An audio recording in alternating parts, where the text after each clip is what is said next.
Paz e alegria. Hoje é dia 15 de novembro e a igreja celebra um doutor da igreja, Santo Alberto Magno. Santo Alberto Magno que soube fazer aquela grande separação entre fé e razão, mostrando que eu ter fé não impede que eu seja uma pessoa de ciência, que eu use a minha inteligência, que eu use a minha razão. O Papa Bento XVI falando dele, ele disse, que o Santo Alberto Magno nos recorda que entre ciência e fé existe uma amizade e que os homens da ciência podem percorrer, através da sua vocação para o estudo da natureza, um autêntico e fascinante percurso de santidade.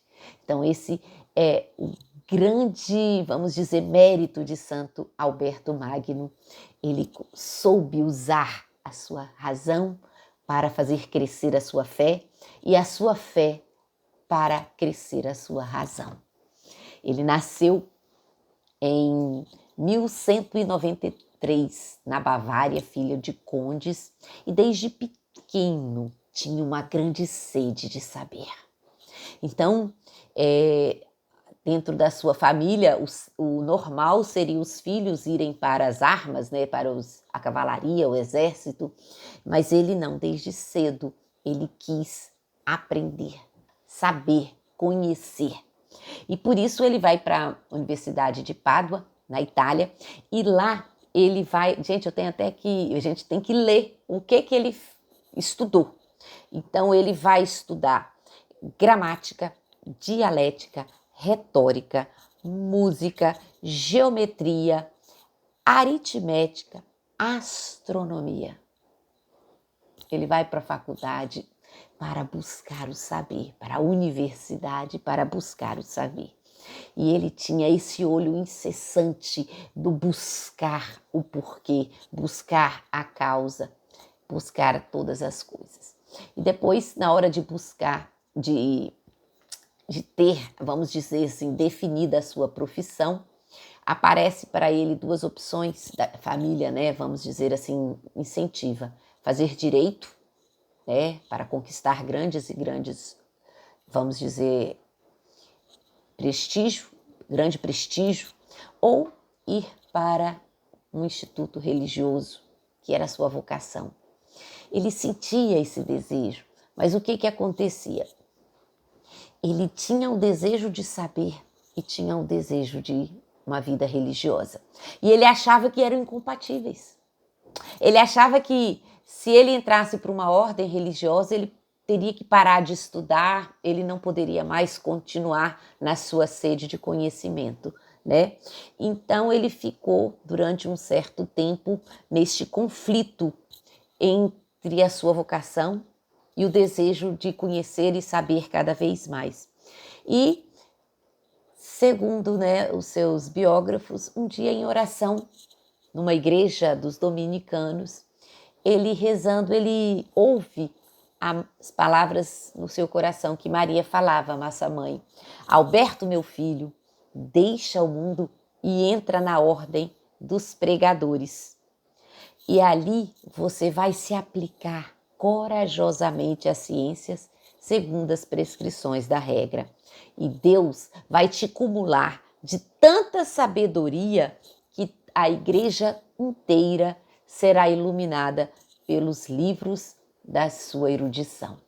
Então ele tem essa visão, essa inspiração, mas mesmo assim a sua família ainda continua, vamos dizer assim, resistindo a permitir que esse jovem, com tantos dotes, tantos dons humanos também de sabedoria, entrasse para uma ordem mendicante, A ordem dos pregadores é uma ordem mendicante, sem prestígio, vamos dizer assim. E aí ele vai até que ele escuta uma pregação do Beato Jordão da Saxônia, que na época era o superior dos dominicanos, e aí aquela pregação vai fundo no seu coração e aos 30 anos de idade ele entra para os dominicanos. E lá ele vai continuar, agora fazendo totalmente a vontade de Deus, no seu estudo, na sua erudição, no seu buscar o seu conhecimento, mas na sua entrega total a Deus.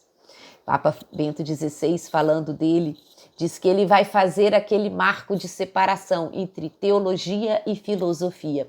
Vai separar essas duas ciências para que elas caminhem, uma amparando a outra, mas de forma autônoma. E durante toda a sua vida, ele vai se dedicar à sua vida de oração, de piedade, de pregação, mas também à busca do seu conhecimento cada vez mais. E um detalhe que a gente não pode deixar de falar é que ele vai ser professor do grande teólogo São Tomás de Aquino. E segundo, né, a história, o São Tomás de Aquino era aquele estudante quieto, calado, né, atarracado, meio gordo, e que era muito zombado, né, sofria bullying, a gente pode falar assim, pelos colegas, chamavam ele de boi mudo, de tanto que o Tomás de Aquino ficava quieto dentro da sala de aula. E foi ele que fez aquela grande profecia: no dia que esse boi mugir, o mundo escutará a sua voz. E verdadeiramente São Tomás de Aquino, um dos maiores teólogos da nossa igreja, aluno de Santo Alberto Magno. Então, Santo Alberto Magno vai ser também depois nomeado bispo, vai ficar muito triste por causa disso, porque ele não sentia que era esse o seu chamado, mas na obediência aceita. Mas depois de 2 anos, ele consegue que o Papa o libere e ele volta para os seus estudos. E a sua pregação, o seu convento, né, vamos dizer assim. E vai continuar essa vida até os 80 anos. Até os 80 anos. E aos 80 anos, um dia, dentro de uma aula, ele tem um branco. E aí, a partir daí, ele vai passar os últimos 3 anos numa semilucidez. Hoje, se a gente pudesse dar um diagnóstico, provavelmente ele teve um AVC, alguma coisa assim, né? E vai passar os últimos 3 anos sem ter muita consciência, vamos dizer assim. E aí a gente vê, né, quais são os planos de Deus. Um dos homens mais sábios, um dos homens mais capazes, perde tudo. E ele entende, né, que a sua ciência tinha sido dada por Deus e também tirada por ele. Tudo é de Deus, tudo é para Deus.